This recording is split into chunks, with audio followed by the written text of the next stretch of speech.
Olá pessoal, meu nome é Paulo. Hoje eu vou apresentar para vocês o Seminário de Curativos, cujo grupo é composto pela Clara, pelo Fábio, pelo Bernardo e por mim. Inicialmente, nosso grupo decidimos dividir essa apresentação em 4 etapas iniciais, onde iremos abordar os aspectos básicos da terapêutica, os princípios terapêuticos dos curativos, os tipos de curativos e as atualizações sobre eles na literatura. Posteriormente, iremos fazer uma conclusão e apresentar as referências em seguida.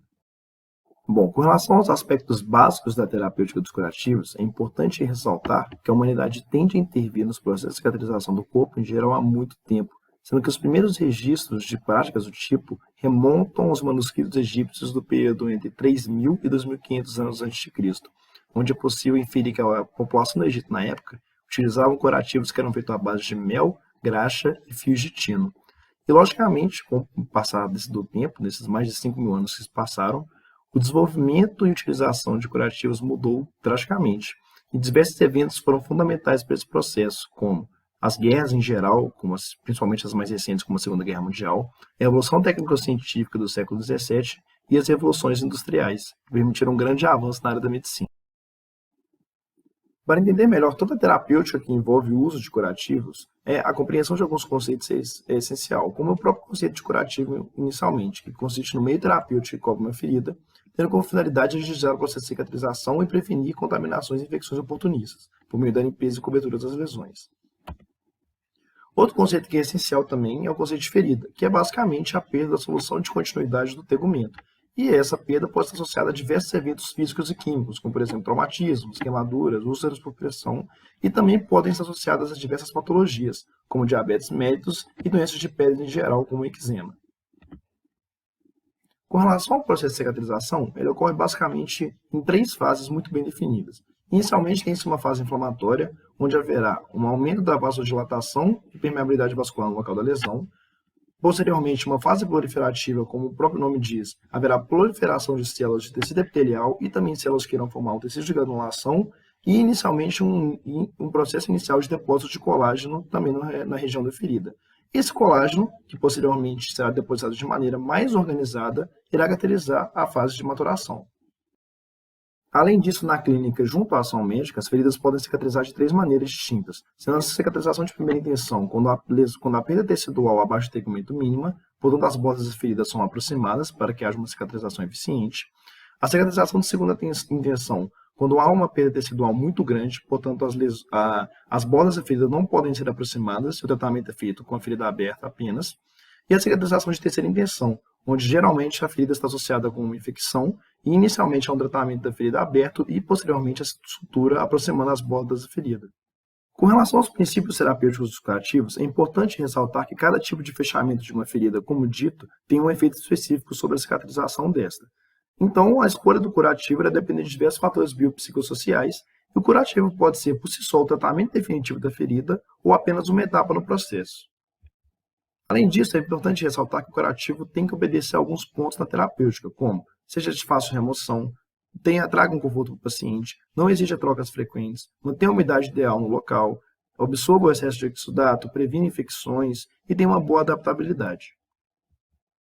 Ademais, é importante ressaltar que é fundamental que tanto o profissional de saúde quanto o paciente sigam os protocolos de asepsia e antissepsia na hora do tratamento das feridas. E para isso, podem adotar algumas medidas como o uso de luvas, limpeza da lesão, secagem da pele ao redor da ferida e dentre outras práticas.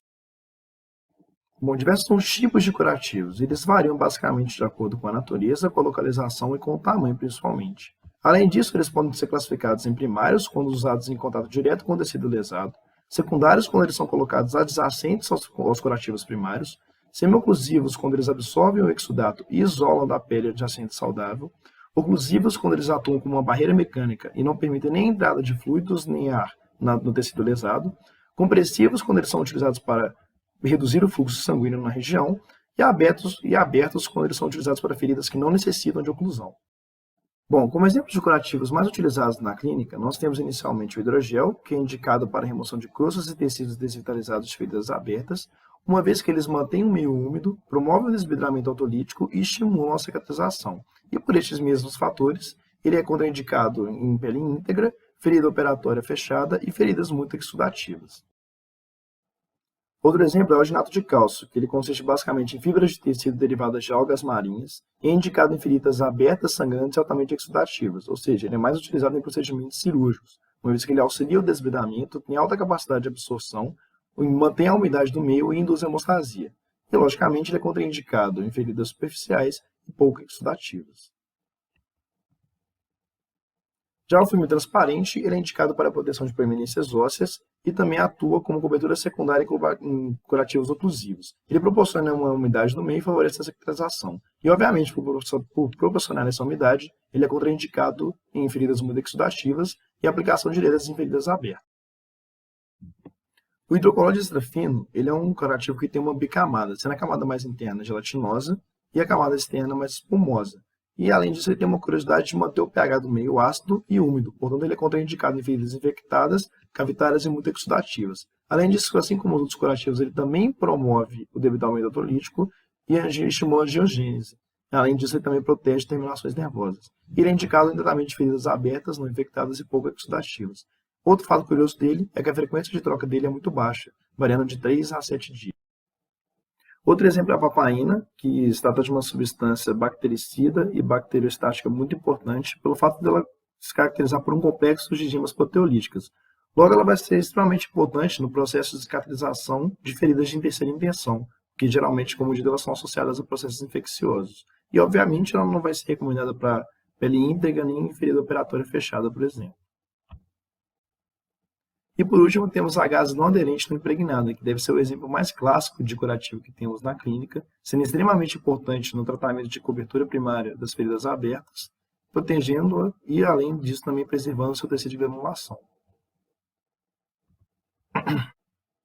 Como atualizações de literatura, nosso grupo encontramos um estudo elaborado por cientistas da USP que avaliou o uso de pele de tilápia do Nilo como curativo oclusivo em pacientes que foram submetidos ao procedimento cirúrgico de remoção de enxertite palato. E esses mesmos pacientes eles foram divididos em dois grupos, um grupo teste e um grupo controle, sendo que o grupo teste utilizou esse curativo e o grupo controle não. E ambos foram avaliados em 7, 14 e 30 dias ao longo do estudo. E é evidente que o grupo que utilizou o curativo feito à base de pele de tilápia teve uma redução da área de ferida precoce muito mais intensa do que o grupo controle. Este fato é ainda mais evidente quando comparamos esses dois grupos de imagens de dois pacientes, um do grupo controle e um do grupo teste, em que o do grupo teste percebe-se que há uma regeneração tecidual muito mais precoce e eficiente.